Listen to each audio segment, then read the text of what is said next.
Assalamualaikum warahmatullahi wabarakatuh.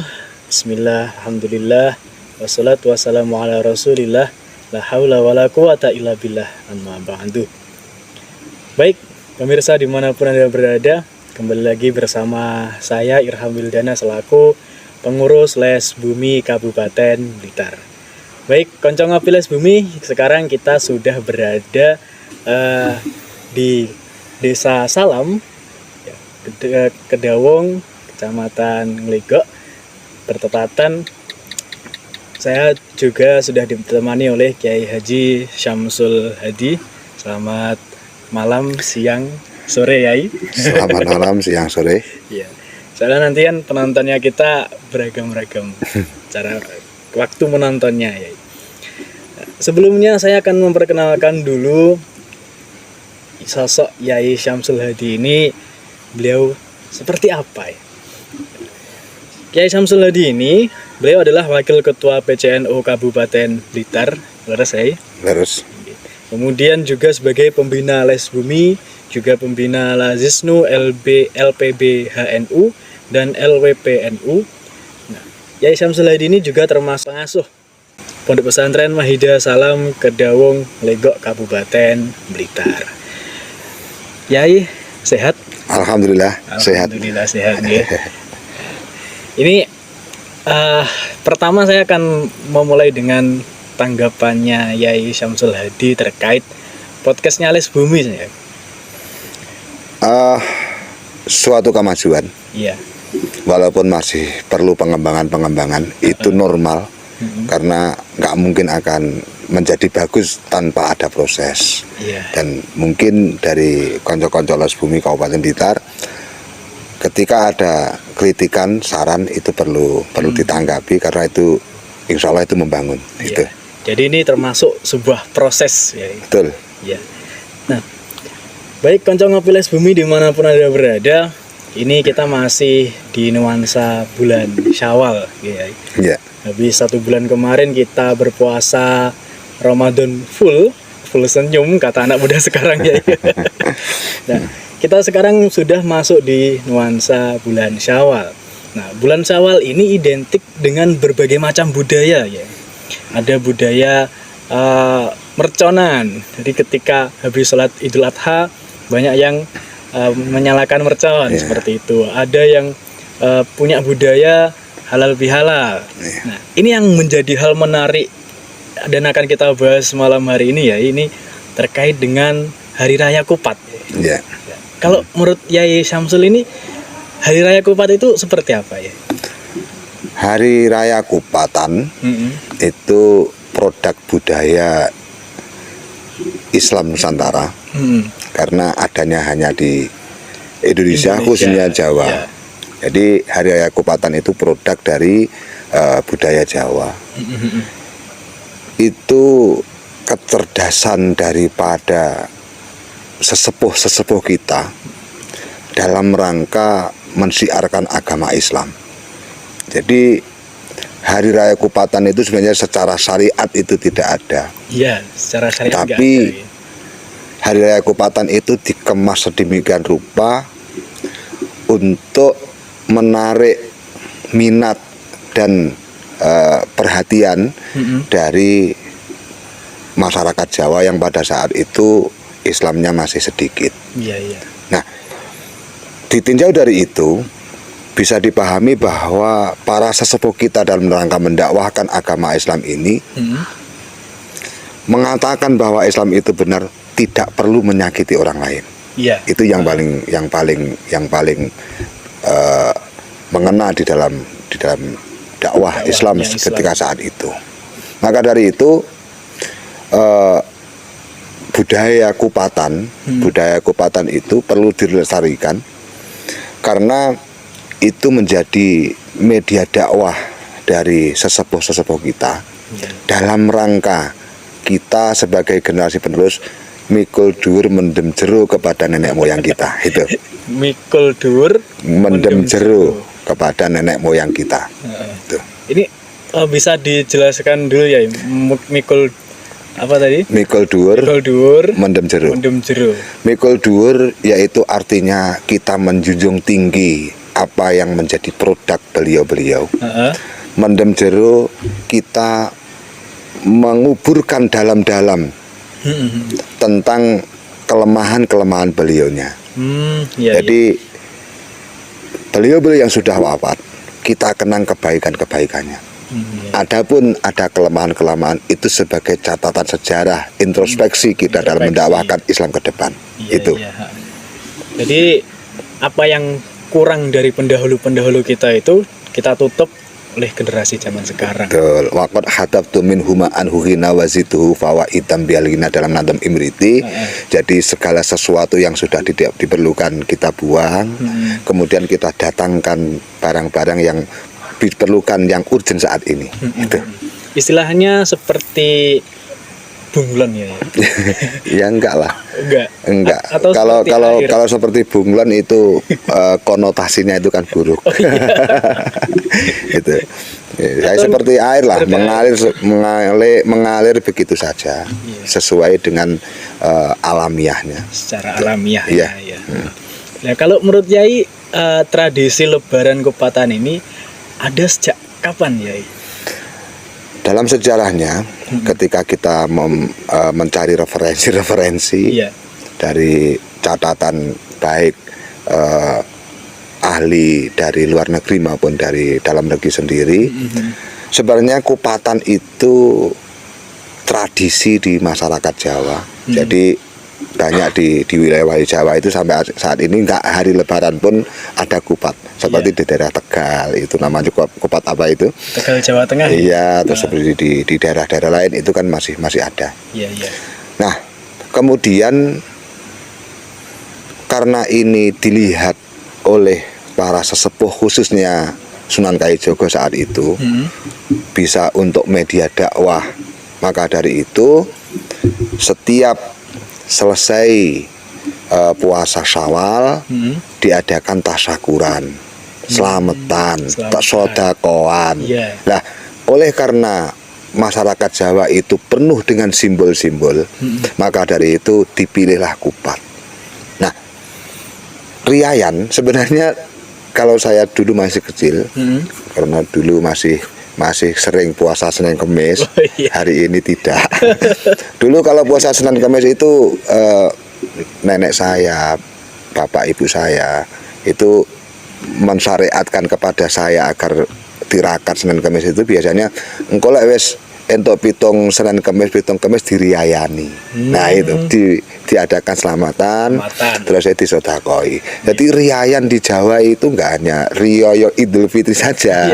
Nah, dan ada riyoyo poso Senin Kemis, ada riyoyo poso Neton, ada riyoyo poso Kupatan. Dan para sesepuh kita itu selalu riayan itu berkaitan dengan sedekah. Karena berkaitan dengan sedekah. Dengan selamatan. Karena apa? Karena dengan sedekah itu tidak hanya bermanfaat untuk diri kita sendiri, tapi juga bermanfaat untuk orang lain. Artinya kita selalu dituntun untuk beneh kepada orang-orang lain. Gitu. Jadi bagaimana kita itu selalu berbuat baik kepada orang lain. Betul.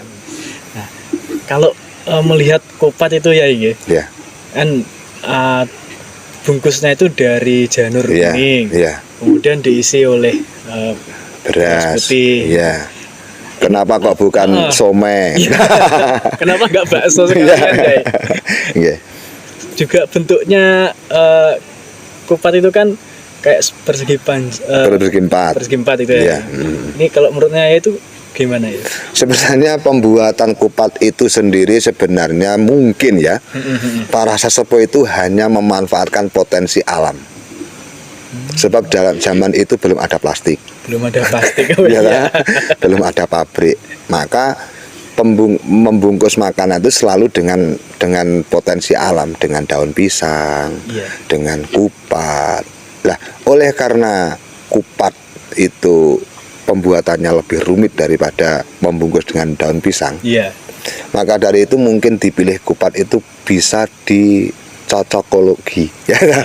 Ini Bisa yang dikira menarik ini, toboso, bisa dikira toboso bahwa maksud dari kupatan ini kenapa pakai janur, janurun. Harapannya setelah sedekah ini nanti timbul cahaya di dalam hatinya sehingga semakin benih, bukan hanya terhadap ibadah kepada Allah Subhanahu wa taala, tapi juga benih kepada alam sekitarnya. Itu kalau menganut cocokologi. Ya, cocokologi. Jadi Kirata Basa itu lahir setelah ada kejadian. Bukan kok ada ilmunya dulu baru dibuat. Sebab kupat itu sudah diproduk semenjak sebelum Islam datang. Kemudian diterkenalkan oleh Sunan Kalijaga karena menjadi tradisi kupatan setiap hari raya itu. Sebab kabarnya itu di masyarakat Bali juga membuat kupat kok dalam tradisi tertentu.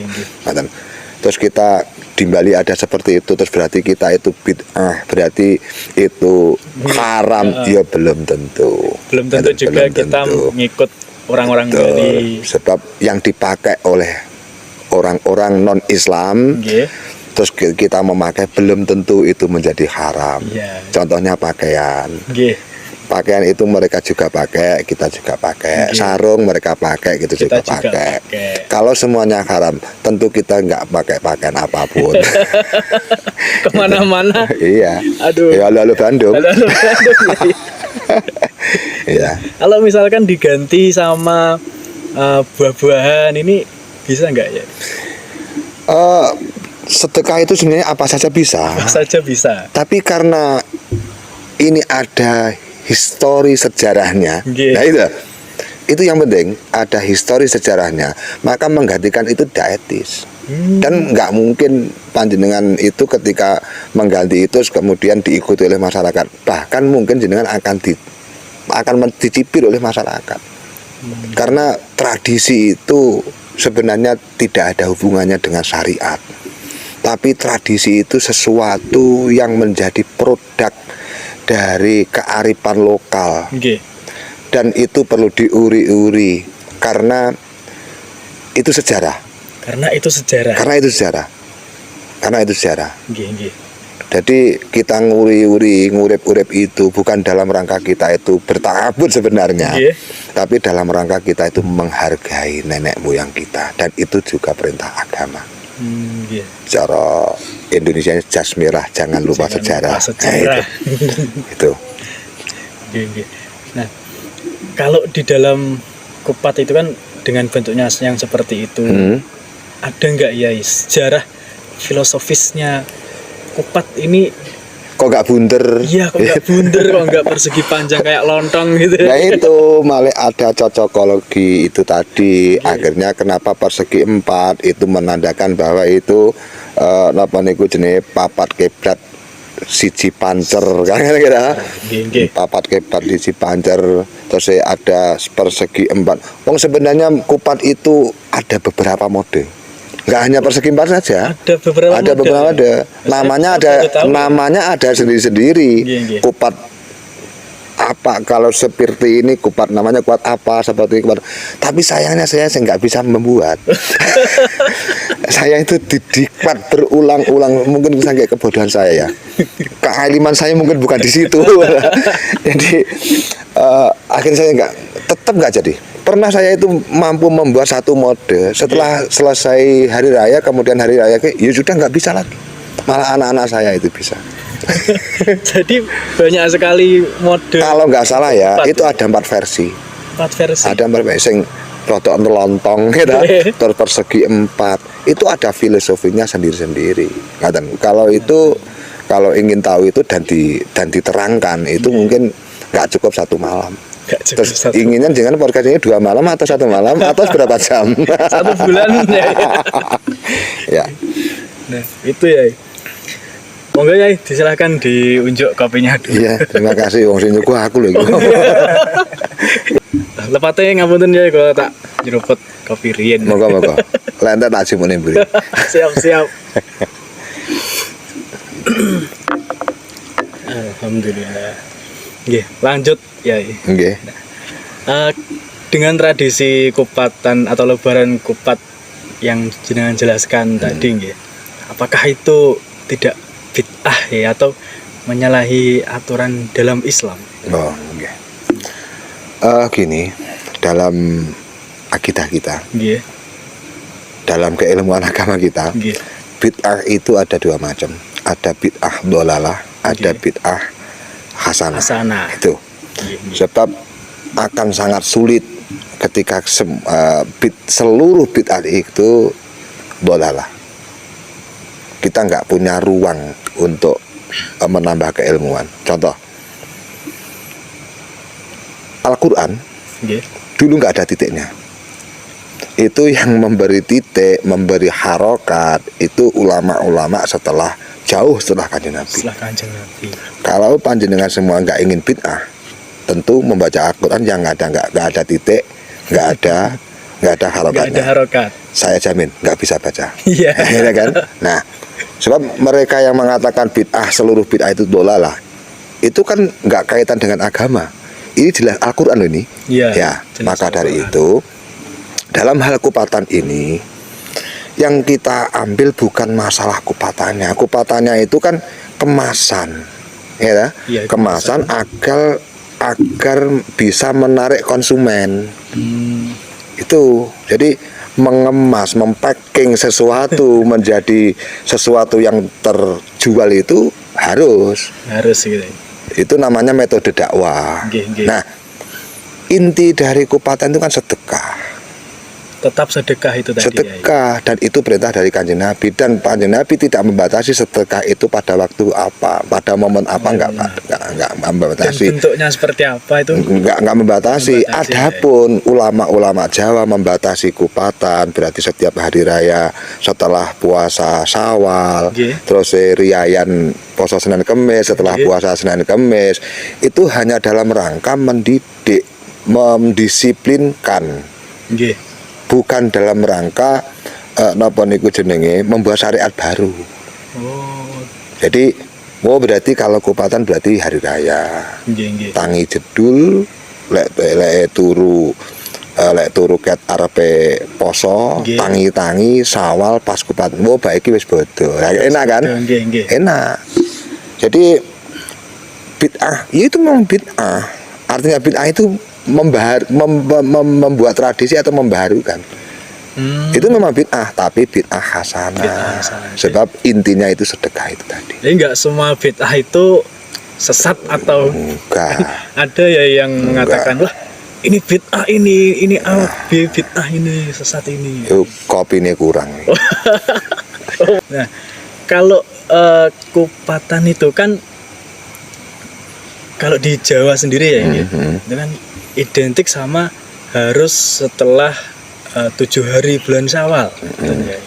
Apakah harus 1 minggu Syawal dulu atau sudah masuk bulan Syawal ini kita boleh kupat? Membuat kupat? Boleh, tapi itu mendekat sakral. Boleh, ini tapi sakralnya kupat ini yang karena itu ada kesakralan yang diproduk oleh ulama, dan dia itu orang suci, orang yang itu ada nilai sendiri. Ada nilainya. Ada nilai sendiri. Jadi kan arepe reuni sekolah membuat kupat juga apa-apa. Juga bid'ah. Boleh. Boleh. Tapi mau gopo. Kakean rengkek. Jawa kakean rengkek. Gitu. Jadi kenapa kok harus 8 hari? Karena puasa itu 1 bulan penuh, kemudian oleh syariat diharamkan ketika 1 Syawal itu berpuasa. 1 Syawal haram. Ya, terus ada dawuh Kanjeng Nabi, barang siapa berpuasa 1 bulan penuh, kemudian dia mau berpuasa pada bulan Syawal, maka dia seakan-akan puasa selama 1 tahun. Seakan-akan dia itu puasa 1 tahun. Dan di dalam dawuh itu bisa 7 hari itu secara berturut-turut, bisa nggak berturut-turut. Berarti digang satu hari sekarang puasa, besok enggak. Besok puasa itu boleh. Iya boleh, tapi itu enggak umum. Enggak umum. Enggak umum. Pahalanya sama ya. Insya Allah, sebab yang mempunyai hak prerogatif membuat pahala itu Gusti Allah. Itu insya Allah. Kalau kita mikir pahala itu kayak apa ya? Gak usah. Sudah barang pasti kok dipikir. Yang kita pikir bukan yang barang pasti itu. Ya. Berarti prosesnya. Iya, proses. Terus kenapa kita berpuasa? Gitu. Sebab pada hari itu banyak makanan. Gitu. Mampu Kak kita menahan hawa nafsu kita terhadap makanan. Dan sebab golek bodo-bodo kabeh jajan dipangan, bare wetenge loro. Gitu. Jenengan dhisik cilik kan gampang to ngoten niku. Gampang ya. Gampang. Dan mangan opak iwak dipangan buntute tok ndare moh. Model sampean itu. Aduh. Oke. Biasanya kan kalau di Jawa itu kupat itu digantung di depan rumah ya, atau di pintu depan. Kenapa enggak di pintu WC? Kenapa enggak di pintu dapur? Kenapa enggak di pintu kamar? Kakean pitakon sebenarnya. Gini, mungkin sebab itu enggak ada catatan kenapa harus di depan. Mungkin itu cara update status orang Islam Jawa saat itu. Kalau kita nggak perlu sekarang kalau update status cukup dipoto, share Facebook. Mungkin itu cara update status sesepuh kita, bahwa menandakan bahwa saya orang Islam, saya hari ini berlebaran kupatan, tandanya ini kupat ini. Nah, ibaratnya satu itu mungkin. Atau ada kemungkinan lain. Nanti kalau ada tamu bisa untuk nyuguh tamu. Jadi tinggal maka dari itu tidak di pintu WC, tidak di pintu dapur, tidak di pintu kamar. Iya kan? Bisa. Itu mungkin. Jadi banyak kemungkinan karena nggak ada yang ndawuh nih kenapa itu digantung di situ. Tapi biasanya orang-orang Jawa itu penuh dengan simbol. Kenapa mungkin secara keilmuan kenapa dipasang di pintu depan? Mungkin untuk update status, atau mungkin itu nanti kan nggak mungkin digantung di situ terus. Dan dia menghindari dari pelit. Sebab kalau di dalam dapur saja orang lain tidak tahu, kita kemungkinan untuk bersedekah itu kecil.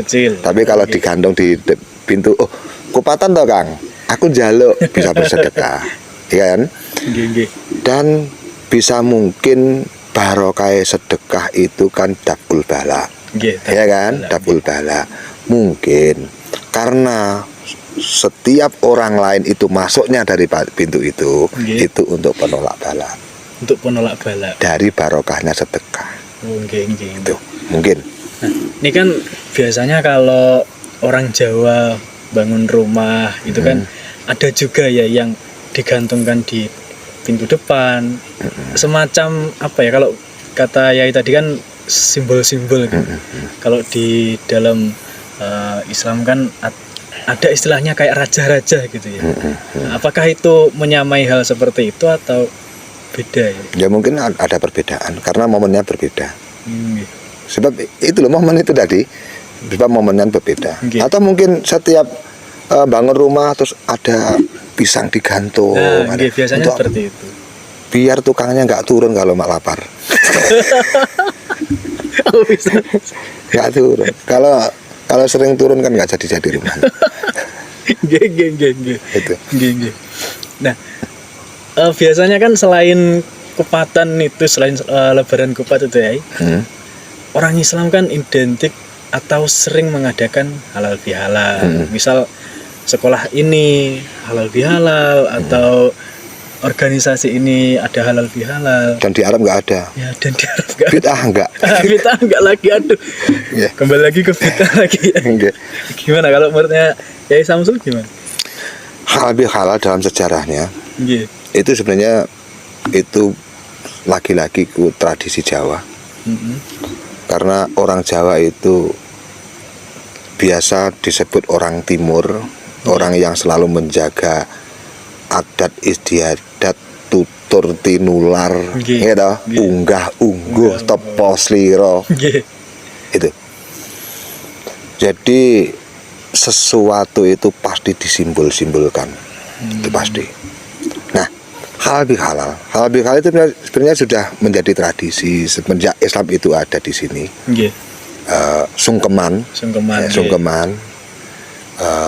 sungkem kepada sesepuh, rakyat sungkem kepada umat pimpinan, terus sowan kepada kiai-kiai, itu ngalap berkah, bid'ah atau enggak. Halal bihalal itu kalau redaksinya munculnya mulai kapan itu bisa didetek. Kalau tradisinya ya memang itu tradisi Jawa. Tradisi Jawa ya. Munculnya itu pasca Indonesia merdeka. Itu Indonesia kena wabah disintegrasi. Itu karena timbul pemberontakan. Terus kemudian Pak Karno berpikir, gimana ini cara mengatasi ini? Mengatasi pemberontakan. Iya. Akhirnya Pak Karno nimbali beliau Kiai Hasbullah. Mbak Yai, kalau kita nanti mengundang tokoh-tokoh nasional untuk duduk bersama, gimana momen hari raya ini? Itu. Beliau Soekarno itu mengatakannya ketika bulan Ramadan itu. Iya. Itu gimana? Bagus. Tapi buatkan istilah Pak Yai. Gimana kalau silaturahim? Itu sudah umum. Yang baik, yang bagus, yang menarik, yang belum ada istilahnya. Kalau begitu halal bihalal gimana?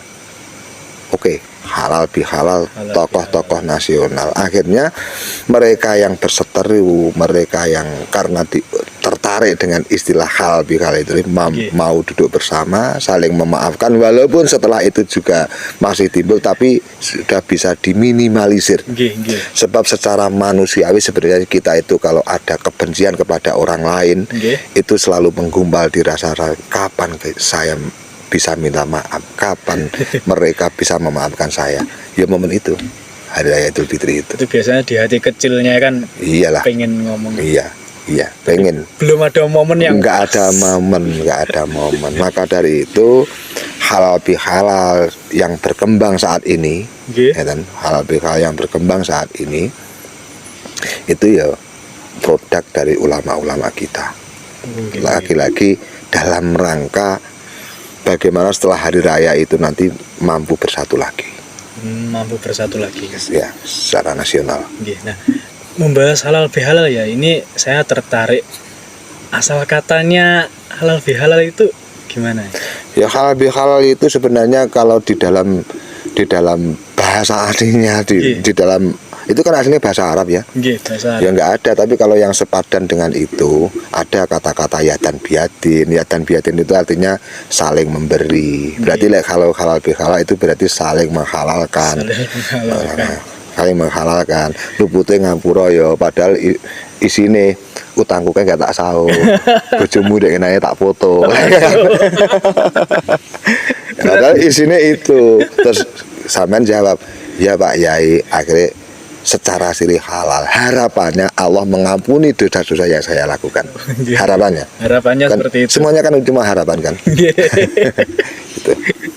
Apakah ini ya nggak ada istilah haram biharam kan?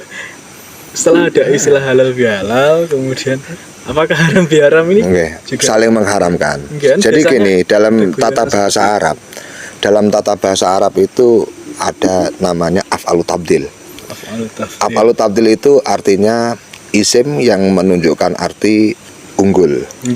Maka dari itu af'alu tabdil itu nggak boleh untuk kata-kata yang tidak bisa unggul atau kata-kata yang lebih jelek nggak boleh. Contoh yang nggak bisa unggul, amwat lebih mati, nggak ada. Mati itu ya mati, nggak ada yang matinya sangat atau tidak sangat. Itu nggak boleh. Nah, berarti kalau gitu ada nggak haroman biharomin? Haroman biharomin. Saya kira nggak ada. Sebab dalam tata bahasa Arab itu nggak ada produk seperti itu. Oh, nggih. Ada. Jadi nggak ada kata. Ya ujung-ujungnya menilai itu tetap harus dilengkapi dengan keilmuan yang cukup. Kalau nggak cukup kita cenderung menyalahkan. Nah, itu. Yeah. Membid'ahkan lagi kan seperti itu. Ya memang sudah bid'ah kok, kenapa dibid'ahkan? Tapi bid'ahnya hasanah. Bid'ah hasanah. Yeah. Nah ini ya, ini kan banyak sekali tradisi-tradisi dan juga budaya yang ada di Islam atau yang ada di Jawa, khususnya Indonesia ini kan. Nah, ada tradisi yang tetap diuri-uri sampai sekarang, ada juga yang ditinggalkan. Nah ini menurut Yai sejauh mana NU ini mengawal budaya ini ya? Oke. Jadi budaya-budaya yang sudah ditinggalkan itu bisa karena tradisi itu sudah tidak sesuai dengan zaman. Ada karena pembulian di era yang lalu. Contoh, pembulian. Sebab orang Jawa itu lek wong Jawa ngomong ojo ilang Jawa nih. Karena Jawa itu syarat dengan tepo sira, sopan santun, unggah-ungguh. Saya ceritakan ya. Dulu ketika saya itu masih kecil sampai saya dewasa, ada orang yang tetap memegang tradisi Jawa. Sebenarnya hanya tradisi menghormat orang lain. Saya katakan namanya nggak apa-apa kalau sudah seda. Namanya Mbah Mat Jali.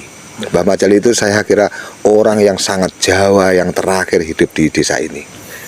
Gini, Mbah Mat Jali itu ketika lewat depan rumah, karena saya itu anak pondok, atau ketika dalam rangka menghormat, beliau itu setelah berjalan begitu tahu ada orang, beliau itu pasti berjalannya berhenti, kemudian mencopot topinya, diletakkan di dada, monggo mas, itu Jawa.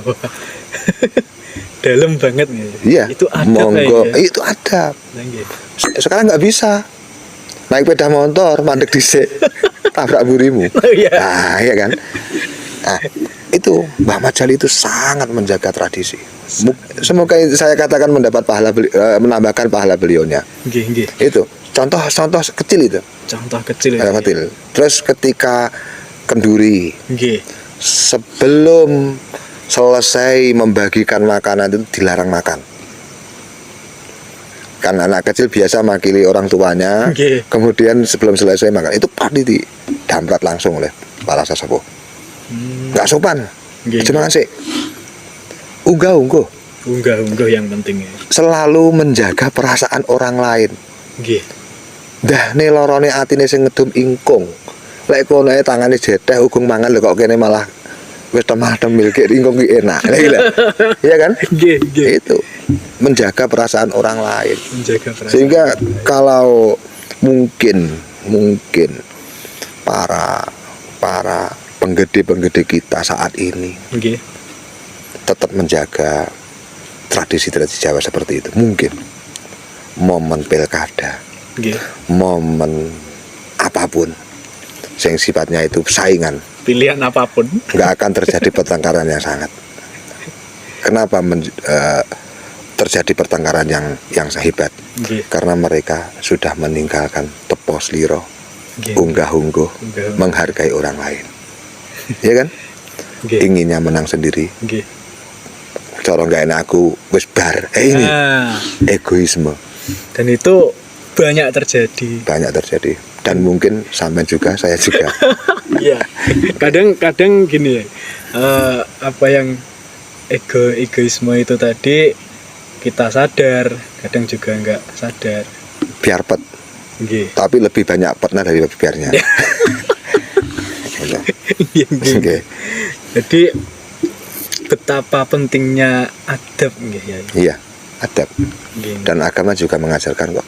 Iya, agama juga mengajarkan. Nggih. Itu. Nah, ini yang terakhir ya, nggih. Iya. Menurut Yai, harapannya untuk Les Bumi ke depan seperti apa ya? Les Bumi ke depan sesuai dengan namanya. Nggih. Lembaga Seni dan budaya Nahdlatul Ulama. Nggih. Panjenengan yang menjadi corong seni dan budaya. Nggih. Seni adalah kegiatan yang menggambarkan betapa indahnya Nggih. teritorial kita. Nggih. Betapa indahnya. Budaya adalah tradisi-tradisi Nggih. yang tetap menjaga unggah-ungguh, Nggih. tata krama, asah asuh, tepo slira, Nggih. sopan santun. Nah, itu. Bagaimana ke depan Les Bumi itu menjadi gerbong awal Nggih. dari menjaga budaya-budaya yang baik di Jawa dan di Indonesia ini. Nggih. Jadi panjenengan semuanya yang menjadi pengawal itu, yang menjadi garda terdepan. Iya, jadi pengurus Les Bumi harus lebih berbudaya daripada harus lebih pengurus berbudaya. yang lain. Itu Perlu diingat ini pengurus ini. ya. Adapun dalam berkesenian itu berkaitan dengan keahlian, berkaitan dengan hobi, Nggih. maka dari itu dipersilakan. Yang penting berkesenian. Iya, yang penting berkesenian. Ya. Dan banyak potensi-potensi di budaya-budaya Islam Jawa yang masih bisa digali, sehingga anak-anak turun kita nanti Nggih. tidak meremehkan bangsanya sendiri Nggih. hanya karena kemasukan budaya-budaya orang lain. Nggih. Jadi jangan sampai semut di seberang lautan tampak, gajah di pelupuk mata nggak tampak. Budaya kita adiluhung, budaya kita sangat unggul. Nggih. Kenapa kita harus mengimpor budaya-budaya luar negeri Nggih. yang belum tentu cocok di sini, Nggih. ya kan? Nggih. Maka dari itu harapan saya Les Bumi ke depan akan lebih baik lagi secara budaya, secara berkesenian, Nggih. dan secara administrasi. Secara Karena ini organisasi. Nggih, karena Iya. organisasi. Betul. Oke, mungkin cukup itu, Yai. Terima kasih atas waktunya sudah menyempatkan hadir dan juga mengisi podcast Les Bumi Kabupaten Blitar. Alhamdulillah. Saya yang patut berterima kasih pada panjenengan-panjenengan semuanya. Berterima kasih sudah kesini. Nggih. Berterima kasih panjenengan semuanya merelakan waktu, Nggih. merelakan tenaga untuk mengadakan acara-acara seperti ini. Nggih. Semoga panjenengan semuanya, rezeki panjenengan, umur panjenengan, keluarga panjenengan diberkahi oleh Allah Subhanahu wa taala. Amin, amin, amin ya rabbal alamin. Tanpa panjenengan semuanya, PCN Kabupaten Blitar dalam hal kesenian dan kebudayaan nggak ada apa-apanya. Nggih, nggih. Insya Allah. Nggih, makasih. Tetap berjuang ya. Baik, teman-teman Les Bumi, koncoleng ngopi Les Bumi dimanapun Anda berada, itu tadi podcast kita dengan Yai Samsul Hadi selaku Wakil Ketua PCNU Kabupaten Blitar sekaligus ngasuh PP Mahida Salam Kedawung Mlegok Kabupaten Blitar. Mungkin cukup dari itu dari saya. Mangan kupat bumbu santen wonten lepat kula nyuwun ngapunten. Ihdinas siratal mustaqim billahi taufiq wal hidayah. Assalamualaikum warahmatullahi wabarakatuh. Waalaikumsalam warahmatullahi wabarakatuh.